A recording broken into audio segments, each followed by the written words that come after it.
నమస్కారం. మన సనాతన ధర్మంలో ప్రతి శుభకార్యానికి పసుపు కుంకుమలకు ఎంతో ప్రాధాన్యత ఉంది. దేవాలయాలలో, ఇళ్లలో జరిగే పూజల్లో వీటిని తప్పకుండా ఉపయోగిస్తాం. అసలు ఈ పసుపు కుంకుమలకు ఎందుకంత ప్రాముఖ్యత, వీటి వెనుక ఉన్న ఆధ్యాత్మిక శాస్త్రీయ కారణాలేమిటో ఈరోజు తెలుసుకుందాం. ముందుగా పసుపు గురించి మాట్లాడుకుందాం. పసుపు హిందూ సాంప్రదాయంలో అత్యంత పవిత్రమైనదిగా భావిస్తారు. దీన్ని శుభానికి, శ్రేయస్సుకు ప్రతీకగా చూస్తారు.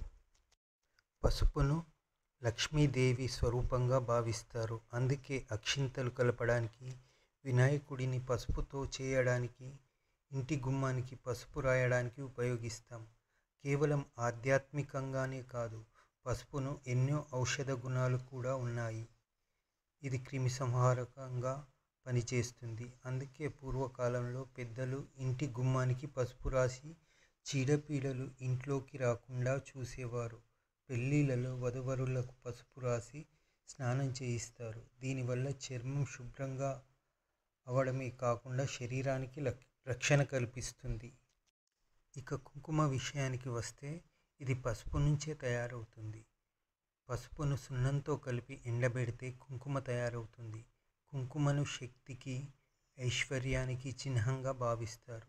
స్త్రీలు నుదుట కుంకుమ ధరించడం మన సాంప్రదాయంలో ఎంతో ముఖ్యమైనది. కుంకుమ స్త్రీని సౌభాగ్యానికి, సంతోషానికి ప్రతీకగా చూస్తుంది.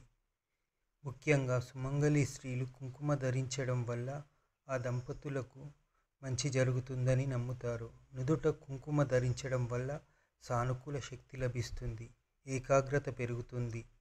అలాగే దేవతలకు కుంకుమార్చన చేయడం వల్ల వారి అనుగ్రహం లభిస్తుందని నమ్ముతారు. మొత్తంగా చూస్తే పసుపు, కుంకుమ కేవలం పూజా ద్రవ్యాలు మాత్రమే కావు. అవి మన సంస్కృతిలో అంతర్భాగాలు, ఆరోగ్యానికి, ఐశ్వర్యానికి చిహ్నాలు. అందుకే ప్రతి శుభకార్యంలో పసుపు, కుంకుమకు అంతటి ప్రాధాన్యత ఇస్తారు. ఈ సమాచారం మీకు నచ్చిందని ఆశిస్తున్నాము. ఈ వీడియో నచ్చితే లైక్ చేయండి, మీ స్నేహితులతో షేర్ చేయండి. మా ఛానల్ని సబ్స్క్రైబ్ చేసుకోవడం మర్చిపోకండి.